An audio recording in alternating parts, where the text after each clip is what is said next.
CPI സംസ്ഥാന കൗൺസിലിൽ പങ്കെടുക്കാൻ AP ജയൻ എത്തി. അനധികൃത സ്വത്ത് സമ്പാദനവുമായി ബന്ധപ്പെട്ട് പത്തനംതിട്ട ജില്ലാ സെക്രട്ടറിയായിരുന്ന AP ജയനെ പ്രാഥമിക അംഗത്വത്തിലേക്ക് തരം താഴ്ത്തിയിരുന്നു. കീഴ്ഘടകത്തിൽ ചർച്ച ചെയ്യാതെയാണ് തരം താഴ്ത്തൽ നടപടിയെന്ന് പരാതി ഉയർന്നിരുന്നു. ഇതേ തുടർന്നാണ് സംസ്ഥാന കൗൺസിലിലേക്ക് വിളിച്ചു വരുത്തിയത്. CPI സംസ്ഥാന കൗൺസിൽ യോഗം തിരുവനന്തപുരത്ത് തുടങ്ങി. സംസ്ഥാന സെക്രട്ടറിയായി ബിനോയ് വിശ്വത്തിനെ ഔദ്യോഗികമായി തെരഞ്ഞെടുക്കും. VA ഗിരീഷ് തിരുവനന്തപുരത്ത് നിന്ന് ചേരുന്നു കൂടുതൽ വിവരങ്ങളുമായി. ഗിരീഷ്, എന്തൊക്കെയാണ് വിശദാംശങ്ങൾ? വേണു, ഇന്നത്തെ CPI സംസ്ഥാന കൗൺസിൽ യോഗത്തിൻ്റെ ഏറ്റവും പ്രധാനപ്പെട്ട അജണ്ട ബിനോയ് വിശ്വത്തെ സംസ്ഥാന സെക്രട്ടറിയായി തിരഞ്ഞെടുക്കുക എന്നുള്ളതാണ്. കാനത്തിൻ്റെ വിയോഗത്തെ തുടർന്നാണ് എക്സിക്യൂട്ടീവ് ചേർന്നിട്ട് ബിനോയ് വിശ്വത്തിന് ചുമതല നൽകാൻ തീരുമാനിച്ചത്. ഇതിന് സംസ്ഥാന കൗൺസിലിൻ്റെ അംഗീകാരം ആവശ്യമുണ്ട്. മറ്റൊരു തരത്തിലുള്ള മത്സര സാധ്യതകളും നിലനിൽക്കുന്നില്ല എന്നുള്ളതാണ് ഇപ്പോൾ ലഭിക്കുന്ന സൂചനകൾ.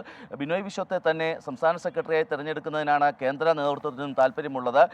ജനറൽ സെക്രട്ടറി D രാജയും അതോടൊപ്പം തന്നെ മറ്റ് കേന്ദ്ര നേതാക്കളുമൊക്കെ സംസ്ഥാന കൗൺസിൽ യോഗത്തിൽ പങ്കെടുക്കുകയും ചെയ്യുന്നുണ്ട്. അതുകൊണ്ട് തന്നെ ബിനോയ് വിശ്വത്തെ മറ്റ് മത്സരങ്ങളൊന്നുമില്ലാതെ സംസ്ഥാന സെക്രട്ടറിയെ തിരഞ്ഞെടുക്കുക എന്നുള്ളത് തന്നെയാണ് ഇന്നത്തെ യോഗത്തിൻ്റെയും ഏറ്റവും പ്രധാനപ്പെട്ട അജണ്ട.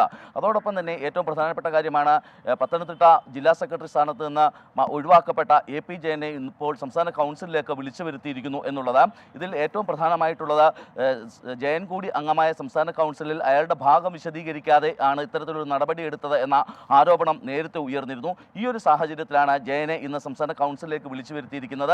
ഈ സംസ്ഥാന കൗൺസിലിന്റെ തീരുമാനമാകും ജയന്റെ കാര്യത്തിലും നിർണായകം. വേണു, VA ഗിരീഷാണ് തിരുവനന്തപുരത്ത് നിന്ന് വിവരങ്ങളുമായി ചേർന്നത്.